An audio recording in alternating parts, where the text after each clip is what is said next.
Hey, what's up, guys? Welcome out to another episode of According to Kaz Queen. And as always, I'm Kaz. And I'm Queen. And these are conversations that take place between a husband and wife in the privacy of our own home, and this exact location, as a matter of fact, and the bed as well, that we share with you guys.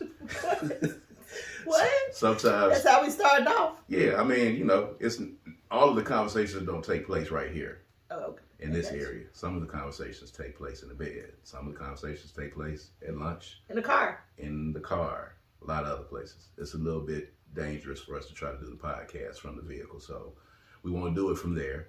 But at any rate, we share these with you guys, sometimes to make you laugh, sometimes to make you think, to be introspective, but of course to open up the lines of communication between husbands and wives, men and women, friends and lovers, all of that good stuff, of course.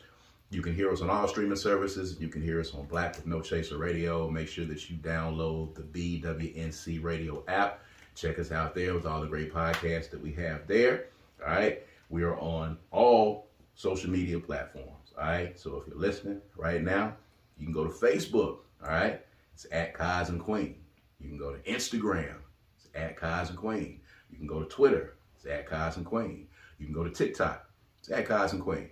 You see the theme that's going there? So you can check us out there. And of course, if you want to see our bright, shiny faces, you can check us out on YouTube, youtube.com/Brad Kamikaze Franklin. I'm going to put my finger like right here, somewhere up in here. You'll see it on your screen. youtube.com/Brad Kamikaze Franklin. Still inching our way towards 1,000 subscribers. So make sure you like and subscribe. Send it out. If you are listening to us right now, make sure you recommend the podcast to someone. All right. This is good talk. This is real good talk. All right. Good conversation. You know, pass it on to your folks. And of course, this is brought to you by the Kundi Collection, www.kundicollective.com. We got one on right here, right now. Ain't no genius like Black Mississippi Genius. You've seen this before. One of our best sellers. And of course, we got Black and Proud right here. Which is actually a top and bottom sweatsuit. There it is. It's a whole full sweatsuit. So we got the jumpers, we got the sweatsuits, we got somebody just ordered a long sleeve tee from the website. So we'll be getting that out to them very shortly with one of our other designs. So these are designs to express your creativity and express your Blackness and express your love of Mississippi. So www.kundicollective.com. Make sure that you are checking that out, of course.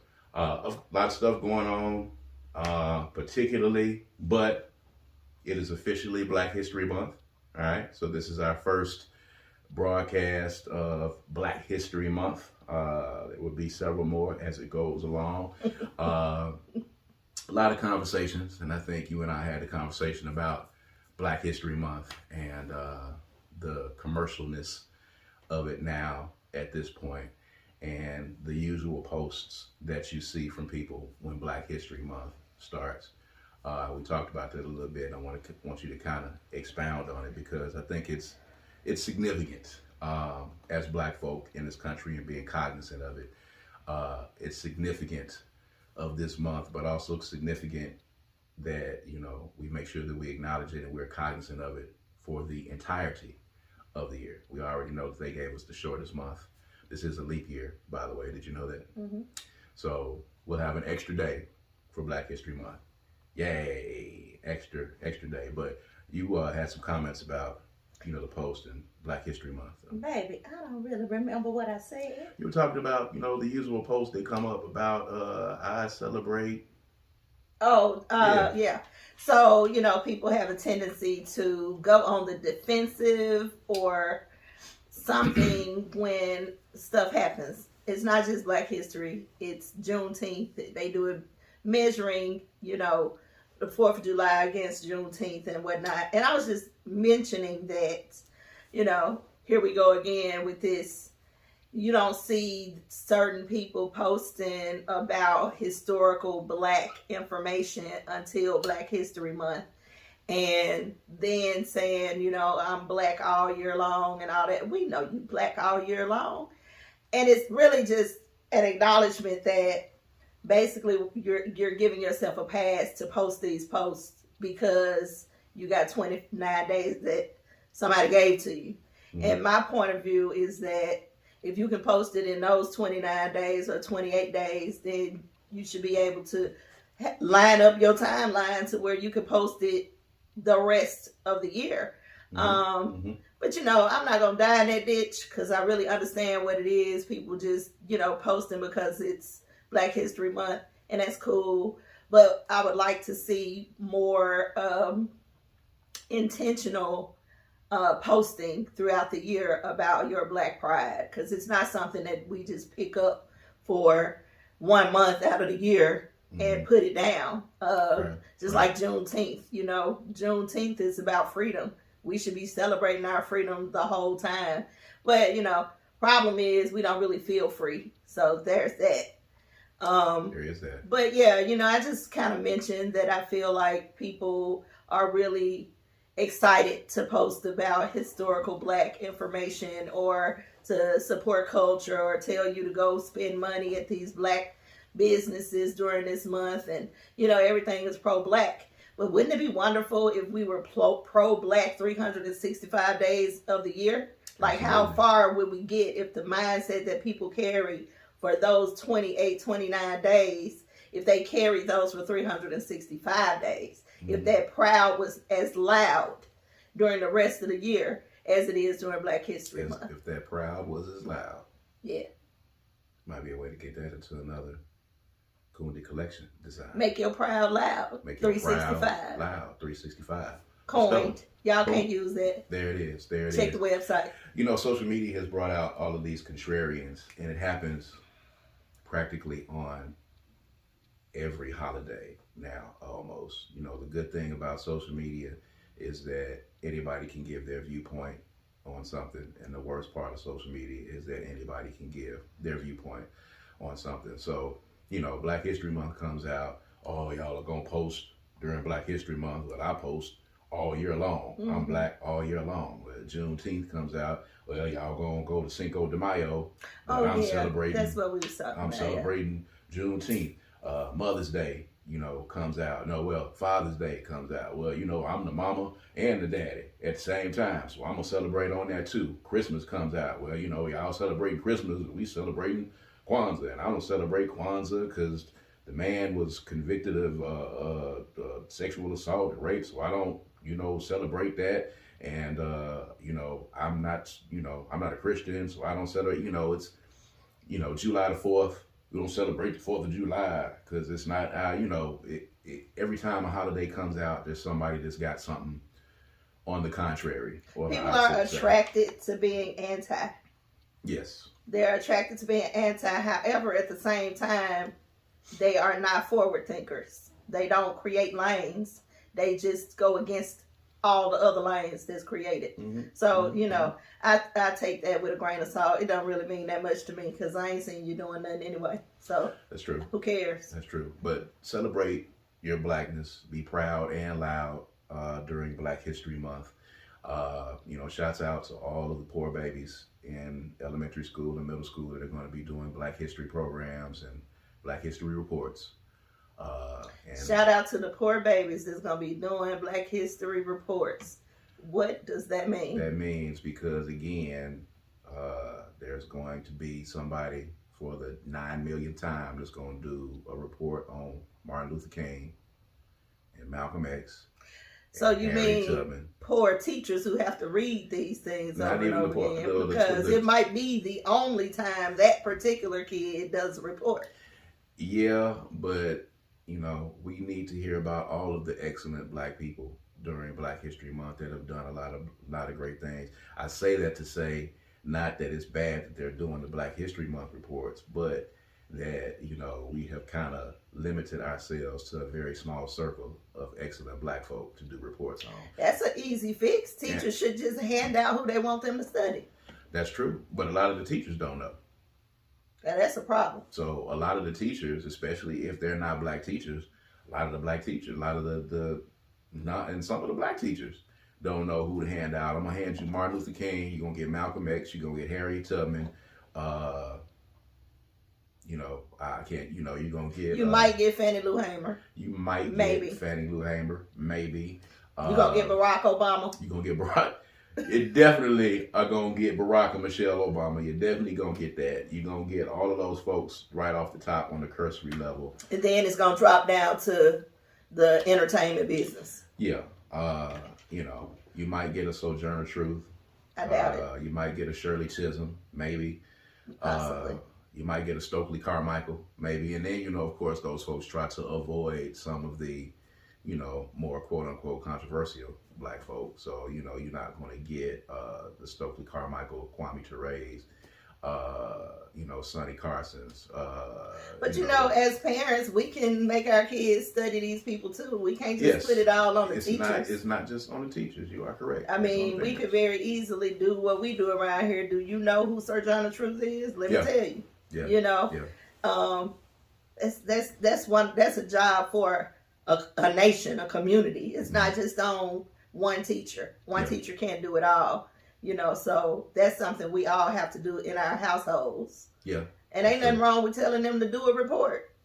It's not. Get them off social media a little bit. And it's easy, when it's easy for them to just Google it. Everybody that we just talked about, you can Google it and you can learn about it. You can just tell them, hey, here's a name. I need you to go Google this and then come back, read it, and then come back and tell me about this person. You don't necessarily even have to write a report, but I think it's important because now with all of this diversity stuff and them trying to take it out of the classroom and off the universities and the campuses, we are in danger of being very close to having a generation of kids who are not really aware. Oh, I think we're there. I think we're there already. I think we are absolutely there.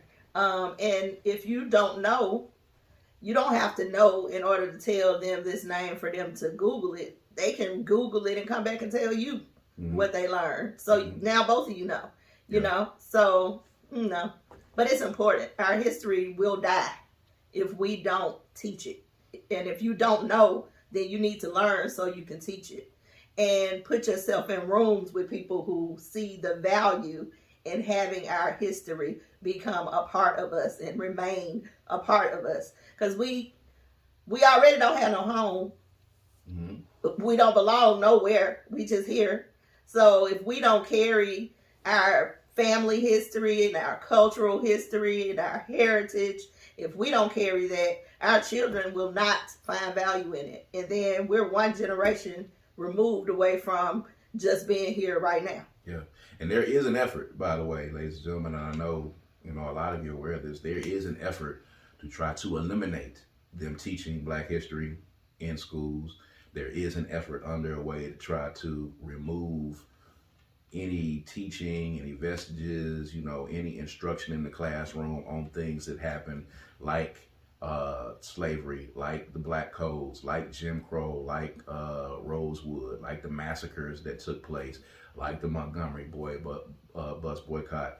They're trying to actually take these things out of curriculums in the schools. There are actual lawmakers who are trying to pass laws to prevent people from teaching this in elementary schools, high schools, and on the college level. The diversity, DEI as they call it, they're trying to ensure that people are not aware of their history. And if you are not aware of your history, it's much easier for people to take advantage of you, and it's much easier for people to treat you any kind of way if you are not aware of what it is actually that you went through. If the dominant culture can figure out how to raise a generation of Black babies that are not aware of their history, it'll be easy for them to indoctrinate them and tell them, hey, racism doesn't exist. You can get out in the world and you can just pull yourself up by your bootstraps, and America's not a racist country, and we didn't do this and we didn't do that. And you have a generation of Black kids who are ignorant to our history. And it'll be easy for them to be indoctrinated at that point. Generation of white kids who are oppressors. Yes, and don't even know it. Who continue to oppress without knowledge. And who are benefiting from systemic racism, benefiting from those systems. So speaking of Black history and white people, suppose that you have a white ally who is, very aware or grew up with Black people, around Black people, very involved in the Black experience as much as a white person can be, right?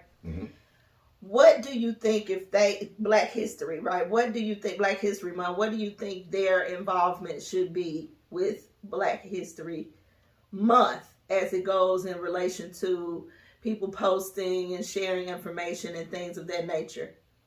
They should pull up a chair and listen, or they should scroll and read and absorb information. And that's really it. There's no other contribution that you can really give other than that is to learn. This is a teachable moment for you if you are a white person. What if this white person feels like silence is complicit? Well, it depends on what they're silent about. Because we do deal with white folks who, although they are aware of the systemic racism that exists and the discrimination and the culture that exists in this country, they're silent about it when perhaps their whiteness can assist us in essence. If this is about, a particular law, if this is about a particular instance, if this is about a particular instance of racism, and this white person speaking out can help to shine some light on it in a grand scale, that's true. But if you are a white person and you just have the hubris to think that because I know some things about black folk, I should be able to speak about it and be involved in the conversation, no. You don't need to be involved in the conversation. We don't need you to be in the conversation. We need you to listen. We need you to learn, and then use your white privilege when it's necessary to be able to assist in eliminating systemic racism. You are valuable to us being able to move this country forward, and you are valuable because your privilege that you have is a power that black folk don't have. So your privilege should be used in instances to be able to curb these instances of systemic racism that you run into. Otherwise, it's a teachable moment.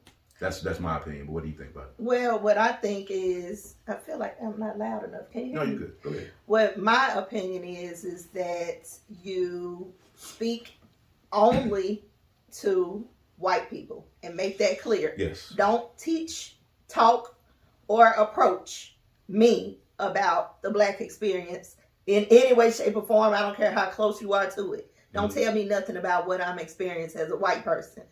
And yes, it might be different for somebody else, but a white person, you can't talk to me about how I feel, what I've experienced, what struggles I've had because of the oppression that your people put on my people. Mm-hmm. You're not going to do that. Mm-hmm. So that would be the first thing. Talk directly to your white people, your colleagues, friends, family, followers, whoever. And then only talk about your personal experience. That's it. Talk about what you've seen, what you've witnessed, how you felt, how it was wrong, what you noticed, how that black person appeared to feel based on what you saw, not speaking on their behalf or for them, but talk about an individual personal experience. Don't speak on anything else, just what you saw, what you witnessed, how you felt, how you processed it, and that's it. Yeah. Otherwise, what he said. You're broaching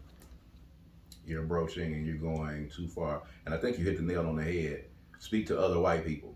For sure. And again, that's what I was talking about. Use your privilege, to go out and speak to other white people to explain to them what their privilege does to black folk. And it does exist. White privilege is a thing. I'm not going to sit here and go back. I hate having arguments with white folks when they try to say that it doesn't exist. And it does, and it exists in spades, but it don't exist to them because they're in the privilege. Right. So they can very well say it don't exist because that's not their experience. Absolutely. But you ask a black person who is actually in tune with what their life experience is, they will tell you that you have a privilege that I don't have. Actually, a privilege that nobody else has. Right. So you can't tell us that white privilege doesn't exist because now you're speaking to my experience and you can't speak to my experience. My experience is my own. Your experience, the only people that share my experience look like me. Same color, same experience. And then if you're from the South, we have a whole different experience than people who are raised in the North or the Midwest or wherever. It's totally different in the South. So you can't speak to what the black experience is. You can speak to what you see. You can talk about it's wrong, how awful it is. You can talk about that, but you can't talk about how we're affected by it. And talk about it in the spaces where you're not preaching to the choir. Like, there's a lot of white folk that get their jollies off getting around black folk and, being a cheerleader and you wanting to get the amens and the handshakes and the pats on the back because you're speaking to us about our experience. We already know what our experience is. What you need to do is you need to go to the country club. You need to go to the golf course. You need to go to your church. You need to be in an office by the water cooler. And that's when you need to be talking to other white folk about the experience and telling them about that. But see, the thing is, a lot of y'all are scared to have those conversations because you're scared of jeopardizing your spot at the country club. You're scared of jeopardizing your seat at that table at the country club. You're scared of jeopardizing your place in that foursome on the golf course. You're scared of jeopardizing your seat at the table at a chamber meeting or whatever the case might be. You're scared to jeopardize your space in the white spaces that you're at. So you keep those things to yourself. And you may post under, you may comment under a post that a black person might make. You might get into a room and you might speak your mind. But where it's necessary and where it's important, a lot of y'all are scared to go speak in those spaces. And that is how you know white privilege is real. Because you can decide when and where and how and who you talk to about this. Yes. We can't decide that. We always have to be ready for those conversations. We always have to be ready to stand up for ourselves and not let oppressors oppress us. We have to always be ready for that. You can decide I ain't gonna go there today because I don't want to lose my job. I don't get that choice. Right. You see what I'm saying? Right. And at the end of the day, white privilege exists is because you are afraid to lose it. You're afraid to lose it in those instances. And be closer to us. You're afraid to lose it. And I say this all the time. Every other culture or nationality that comes to this country, when they get here, they instantly try to assimilate into white culture. Whether it be Indians, whether it be Asians, whether it be any of the other cultures that come over here to America, they instantly try to assimilate into white culture. Even the Latinos and Hispanics that are coming into this country, there are a great number of them that as soon as they get some type of affluence, they try to assimilate into white culture and meld into that white culture. The Asians are sending their kids to the white schools and into the academies. The Indians, the East Indians, are sending their kids to those schools as well and opening businesses and hotels in these particular areas and particular parts of town. They instantly assimilate with white culture because they themselves have watched how black folk have been treated in this country. They know how we've been treated. They know where the privilege lies. So what nationality of folks are going to come to this country and instantly try to snuggle up with black folk and be around black folk and live around black folk? They see how black folk are treated in this country. So when you talk about white privilege, all of that comes part and parcel with that. And when you don't speak on it, it's because you are afraid of leaving that bubble of privilege. We have talked to people, Indians, East Indians, not Native American Indians, but East Indians that have come to this country and assimilated into black culture and was summarily shunned by their family and shunned by their folks. Asians who come to this country and gotten into the struggle and the civil rights struggle and, begun, walking in lockstep with black folk, shunned by their folk. You're shunned for associating yourself with black people because the rest of the world, not just America, the rest of the world has seen us and seen how we have been treated, and nobody wants to be a part of that. So just to put a bow on your question, people are afraid to lose that white privilege. But if you are a white person and you are listening to this and you have the opportunity to be involved in some Black History Month programs, just listen. Just go in and listen. Go in and learn. And open your heart out and get the information that you need to get, and then use that information to be able to go back and say, hey, to your fellow colleagues, when y'all are around the water cooler, this is not cool. This is what's happening. This is what's happening. And yeah, you might be shunned. They may no longer invite you to the water cooler. You may no longer be able to play golf with them. And there will give you a number one, A1 prime example of how white privilege works and how it exists. So that was a very good question, by the way. So at any rate. Speaking of Latinos. Yes. One of my, I don't know how I feel about this fella. Like, I'm a really big fan of his voice, but I don't necessarily think I like him as a person. Tyrese. Oh my God. Tyrese is now in the news for making a statement saying that he wishes sometimes that he was born a Latino, simply because they support each other, they're there for each other, families look out for each other, and yada, yada, yada. Black folk don't do that. You ain't seen any black people do that before. You know, it really kills me when I see folks make these statements and they make these grandiose comments and they make these sweeping generalizations of things. There are Latino and Hispanic families that have as much turmoil and as much drama as black folk do. You ain't seen any black folk work together. You ain't seen any black folk help each other out. You hadn't seen black folk love on each other. You hadn't been a part of that, Tyrese. Of course you have. You've seen it. I don't see how he got to where he is without it. Yes. Like you've had, not only have you seen it, but you had to have experienced it as well to get to where you are. Now, a lot of people laughed at you, but a lot of people embraced you when you got on the live and you were crying about seeing your kids. Yeah. People embraced you. Yeah. They showed you love. Yep. Prayed for you. Prayed for you. Now, a lot of us laughed at you, but a lot of people actually coalesced around you and prayed for you and collapsed around you and was like, hey man, we got you, we understand. Baby daddies all over the world united and said, look what they doing to Tyrese. Look at what they doing to this black man trying to see his kids. You saying you hadn't seen black people do that? That's what makes, and you said this, and I'm gonna let you expound on it, but this is what makes people not like you, Tyrese. This is exactly what makes people not like you, because you say stupid stuff like this.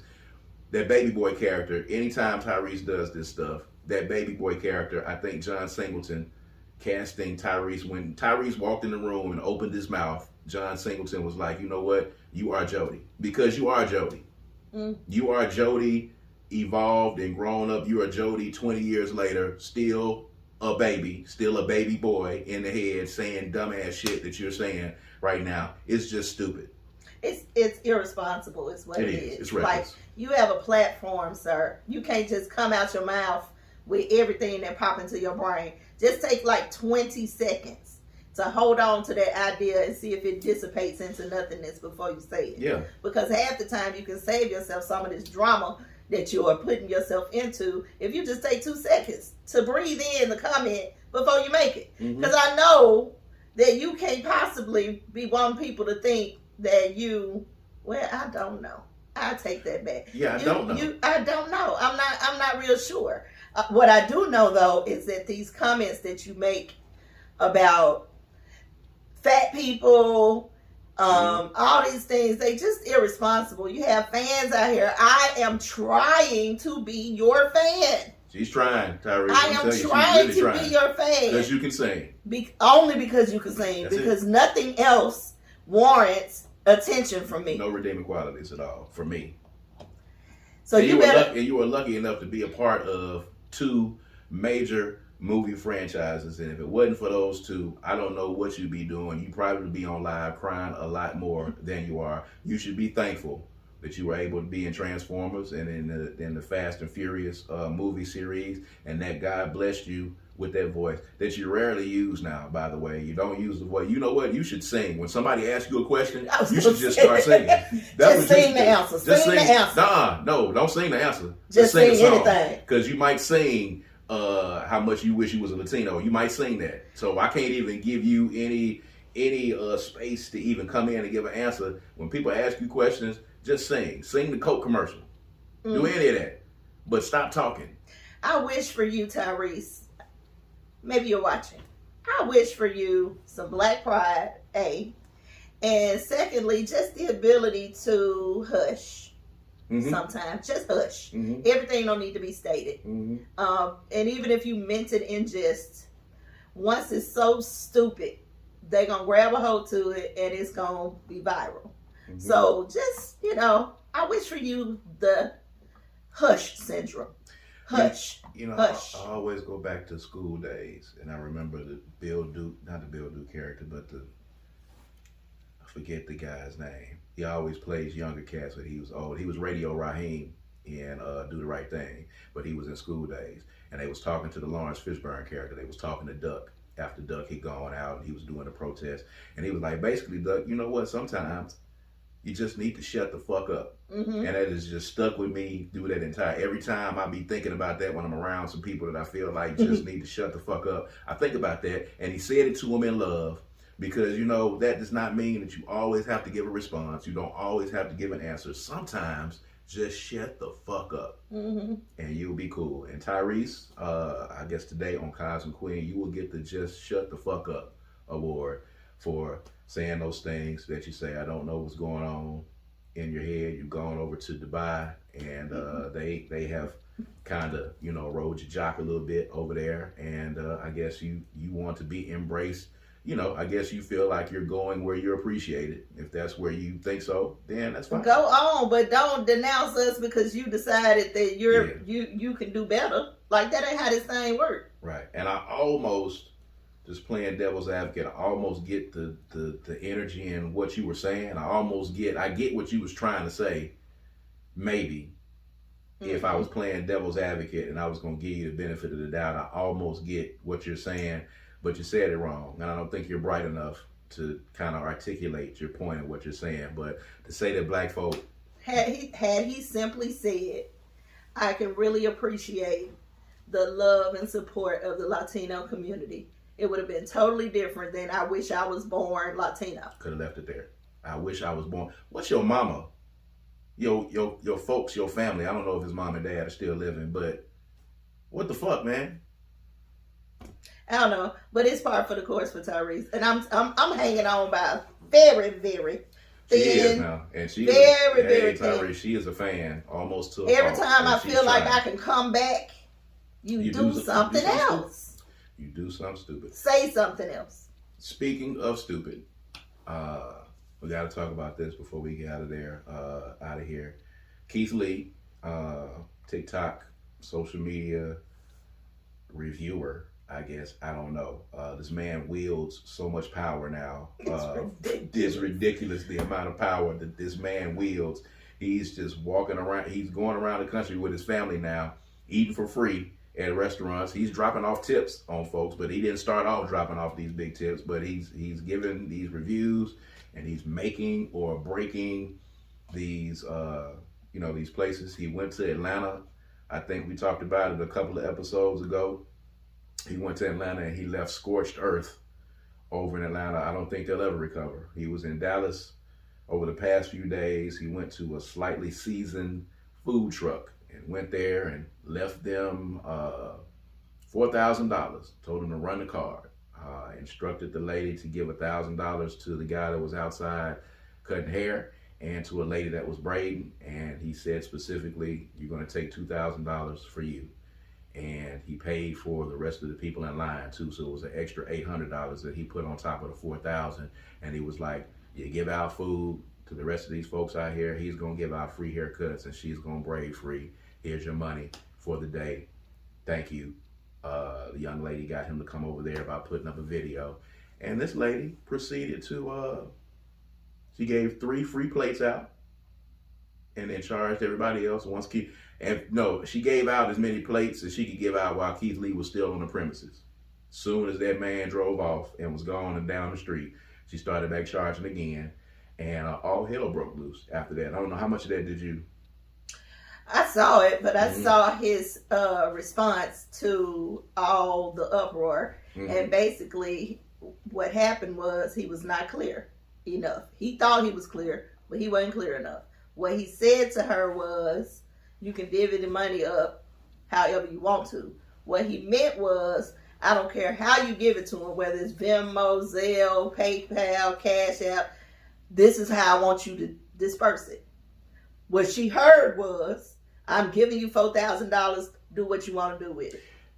And that's when you know folks is on bullshit, because that's what she heard. I watched the other video, and I watched it from different angles. There's one video where they show him saying it from several different angles. He said specifically, $1,000 to the barber, $1,000 to the braider, $2,000 is your tip. And he gonna cut hair for free, she gonna braid, and you gonna give people free food. He said it to her face. He said after that, he said you can divvy it up how you want to divvy it up. But after he had told them specifically the amount and who to give it to, he said you can divvy it up, which he meant at that time you can give him a check, you can cash out him or whatever the case is. But he said directly to her as she was holding on to his hand, getting emotional, shaking his hand, I'm going to give you $2,000. $1,000 goes to this guy, $1,000 goes to that guy. He said, I didn't know if they was all together or not. That's not what I was worried about. I wasn't concerned about it. She commenced at that point to keep all of the money. Then she made a video saying that, the other two people were not with her. They were not with them. That don't matter. It don't matter. But in her mind, she fixed. What happened was that she was trying to figure out a way to justify her keeping that money. And since then, within 48 hours, she has put permanently closed on Slightly Seasoned on Facebook and has gotten horrible reviews. She even tried to go by one of the other names that she uses now. She's got another food truck. She went over there to that one.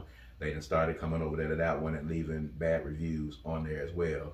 She tried to come back and post a video and say that her son reached out to her friend and tell them to come get their money. So now she's trying to backtrack and trying to give them their money now. And the young lady has said, now, I don't want it. You can keep it. Because... Now, what she do that for? I think just to let her know that you fucked up. I'm sorry. Run me my money. I get it. And she should at the end of the day. But, maybe it's her trying to stand on business and stand all on of this principle. seems quite faulty and negative. And dude said what he said. He gave them what he gave them. He said he done with it. He moving on to the next city. And unfortunately, this is what she's left with. She turned She's done. Beautiful blessing into a destructive situation. Yes. And that's so unfortunate because contrary to what people might believe, whether it's viral, shown on social media or not, people have that mentality and operate in it every day, all day.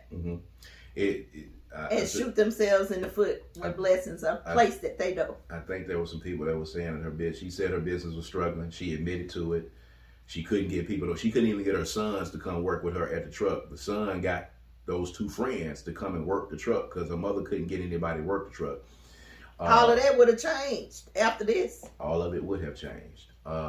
She, the word is that, she's just not good at business, period. And Clearly. This is just another instance where, she just is not, she's not good at business, and she also has a very bad attitude, and that's why she has not been successful at what she has been doing.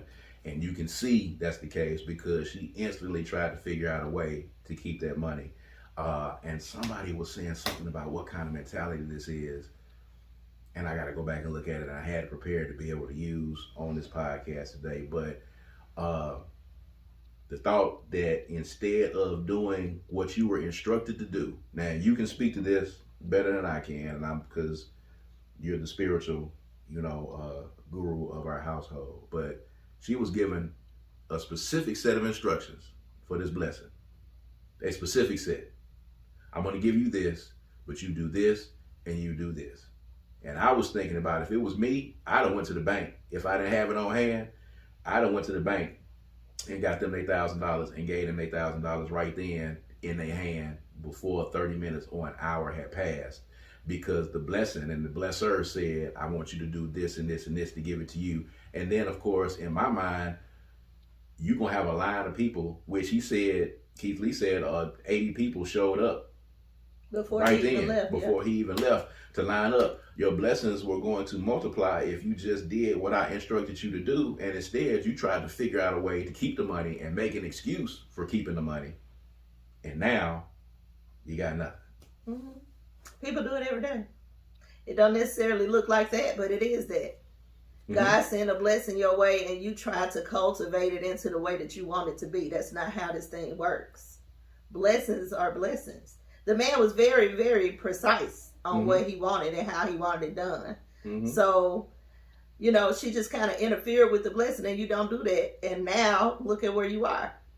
Nowhere. Look at where you in a worse situation now than you were before he even came there. They said over $4,000, you probably missed out on $40,000, or you have missed out on potentially $400,000. She could have doubled what he gave her that day. Mm-hmm. And that ain't got nothing to do with tomorrow and the next day. Mm-hmm. She could have doubled what he gave her that day. Mm-hmm. But now she's out of business. I think somebody was saying it was a deficit mindset. You operating in a deficit mindset. And I can say that because I'm going to be honest with you, full transparency. I have been there before. Sure. And you operating in a deficit I got to hold on to it. I got this $4,000. I have to, even though I've been told to disperse it in this way, I've got to figure out a way to wiggle my way into this so that I can keep the majority of this $4,000 because I'm struggling. Mm-hmm. And because I'm struggling, I need to keep this money in my hand because I don't know when I'm going to be able to get this money again. I'm not looking at the blessing that's going to come in. I'm not looking at the bounty. I'm not looking at how this blessing is going to multiply for me. I'm operating in a deficit mindset, and I'm in this moment. And she was operating in that moment and said, I'm going to keep this $4,000 and I'm going to make up all kinds of excuses. She said on her video, I don't feel like I'm wrong. And she was getting roasted in the comments. And she said, I don't feel like I'm wrong. That's unfortunate. They wasn't with me. They were my son's friends. They don't have nothing my to do son with it. invited them there. They were not my son. I'm going to get it. And then she said, I'm going to get the money to my son and let him decide if he wants to pay them for it. Then she tried to pull that right there. Yeah, that's unfortunate. It is unfortunate. Because, to me, I hear this story and I hear that she has not learned a lesson. Mm-hmm. So she learned it now. I'm not sure. She won't ever be able to sell food in Dallas, I don't think. That don't mean she won't start doing something else and still keep the same mentality. I don't know. To be in a city like that and have him to come through and do that, we need to figure out how to start doing some food reviews, because obviously that's where the money's at. Let's just ride around. Let's do some food reviews. Let's review some folks' stuff and let's post it and put it up. Because that's all he's doing. Baby, don't nobody care about what we eating. Nobody cared about what Keith Lee was eating either at first. And now they do. Okay. Now he takes his whole family around the country and he just goes to places and he eats and he drops off a little money, gives them a little blessing, and then he posts a video. And when he posts a video, people zoom back over to her spot. I guess they're going to do that. Tabitha Brown was here in town on yesterday, as a matter of fact. And, she was supposed to be going around to some restaurants here in the Jackson, Mississippi area, which is where we are. But, these influencers who go out and do these food reviews, I mean, we go out and we eat. We like to eat. I don't see why, we couldn't do. We'd have to actually go out, and it's unfortunate. We'd have to go out and we'd have to trash the hell out of a restaurant first to go viral. And then yeah, I'm not interested in that. Yeah, I'm not interested in trashing a restaurant. Because that's really how he got his momentum. Because he was, and I don't even think he was absolutely horrible. He just said he didn't like it, and this is what I don't like. Yeah, and then but you being the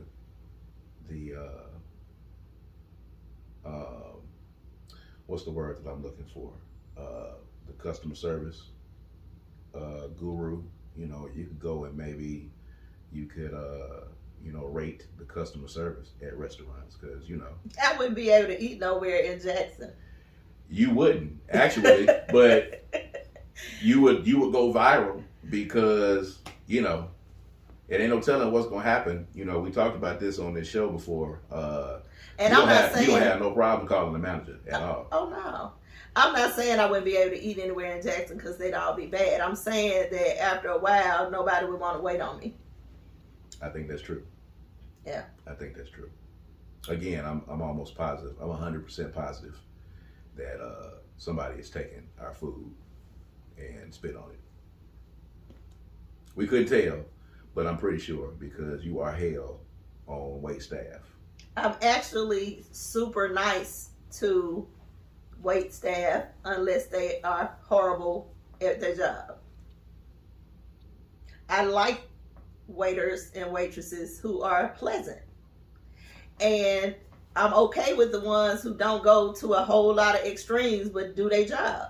Do what they're supposed to do. Don't let me have to look for you. Don't let me, you know what I'm saying, ask for something and don't do it. I'm cool with that. What I don't like is the ones who don't want to be there. And I can tell that they don't want to be there based on the service that they provide. That's a whole thing right there. You could go viral just off that alone. You coming in the restaurant, you could be assured that you're going to get the best service, because here comes Queen. We got to be on our P's and Q's. Food might not be worth a damn, but...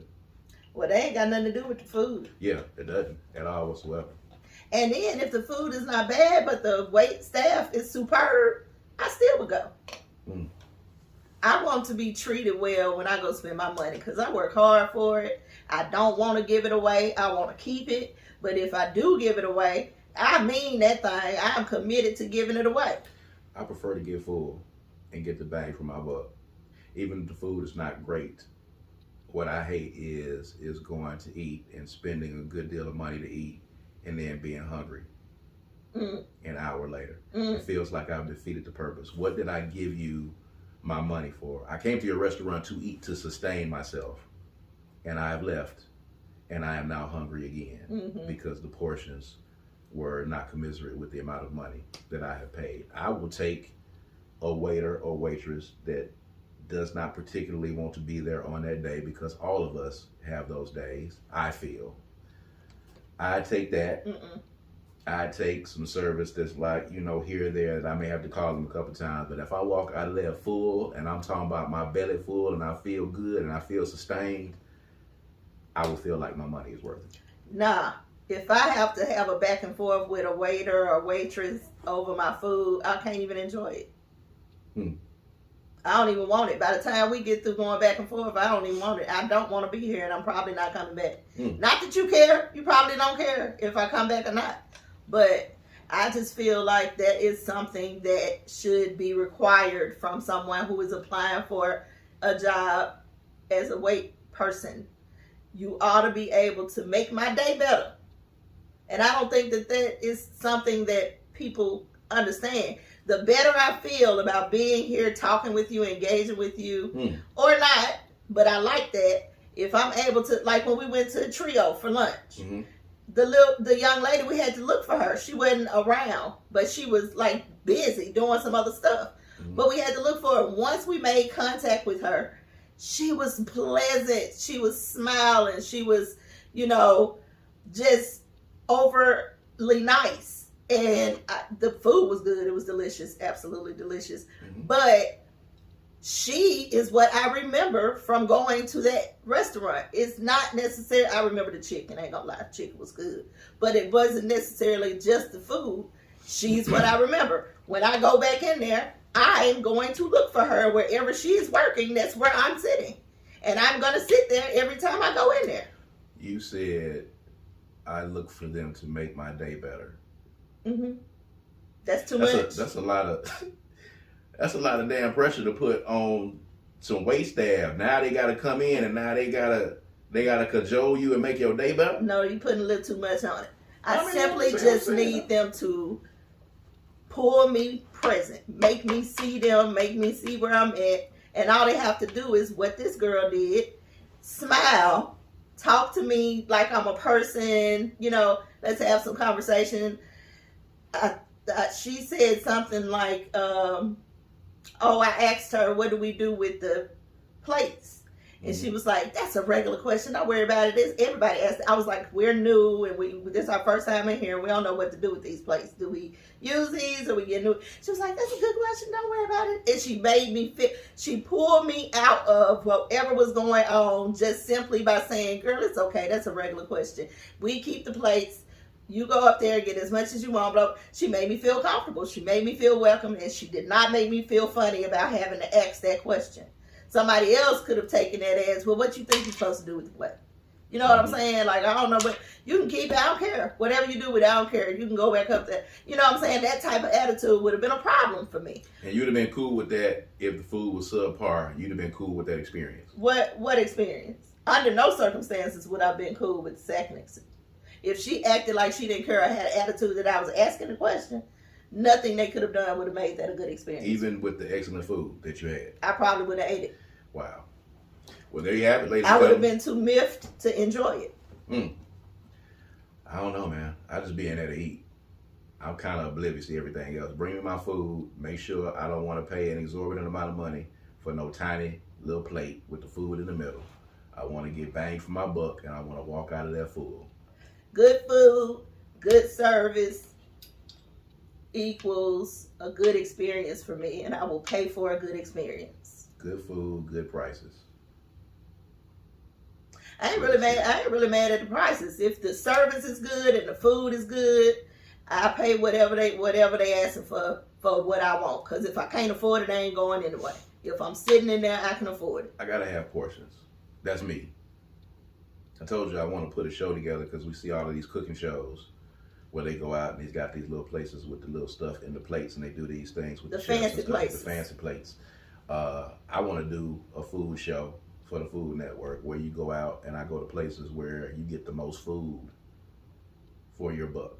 The places where you go and you spend a certain amount of money and you gonna just be slathered with food. And there have been places like that you can go to in Mississippi, of course, because you know we do a lot of eating in the state. But I like to go to places where I'm gonna get bang for my buck. I want to go to restaurants where the portions are gonna just be off the chain for the amount of money that you're gonna spend. Well, you just need to go to buffets. Because if I spend $20, I want to walk out of there full. I don't care what it is. If I spend $40 or $50, I definitely want to walk out of there full. I want to go home, and when I sit down, I want to feel like I'm ready to pass out and go to sleep at that point. If I go home after spending $50 on me personally, and then with us together, I'm spending $100 or more, and we come back home, and then in 30 minutes, I'm like, So it doesn't matter to you if the experience was good, if you still hungry. If they don't come to the table and act like a complete dick, or you know, say something about my mama, or you know, just something just ridiculous, I'm cool. I know you're having a bad day. That's cool. Just bring my food. I'm here to eat, and I want to get out your way as fast as possible. Just bring me my food. I'm cool. You know, there's extenuating circumstances. We've been with wait staff that have, you know, been dicks and not helpful or whatever the case is. That happens, but for me, it's got to be just completely unavoidable for me to make it. It's all unavoidable. It's all unavoidable? Yeah, that's a choice. If you got a nasty attitude, waitressing is probably not for you. They may not have a nasty attitude. It just may be a day where they having a bad day. There's a difference between just not really up to it, having some personal stuff going on. There's a difference because you're still trying to push through. There's a difference in that and having a nasty attitude. Clearly, you know the difference. Maybe you have to feel it or read the energy, but you can tell when someone is struggling in their personal life or just got out of a conversation right before you walked in that didn't go so well, but they still trying to do their job well. You can tell them people, and I'm cool with them because I feel like I take that as a challenge because I want to pull you over to the right side. So I'm going to overextend my positive energy to help you get through your day. But then you got some people who don't give a damn about you being there. Those are the people that I'm not really cool with. They don't care that you're there. They don't care if you leave. They don't care if you like food. They don't care if you're nice to them or they nice to you. I'm not interested in that at all.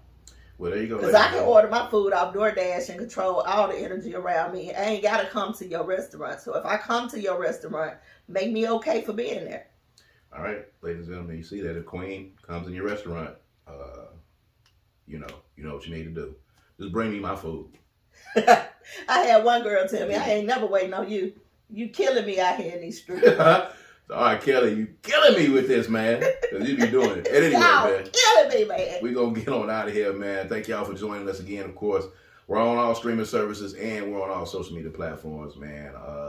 It is Black History Month. So celebrate your blackness and celebrate black excellence. Be cognizant of your blackness, okay? We see color, okay? See your blackness and embrace your blackness. And on that note, I am Kaz. And I'm Queen. And this is According to Kaz Queen. We're going to holler at you guys next time. All right, peace and power. Black power.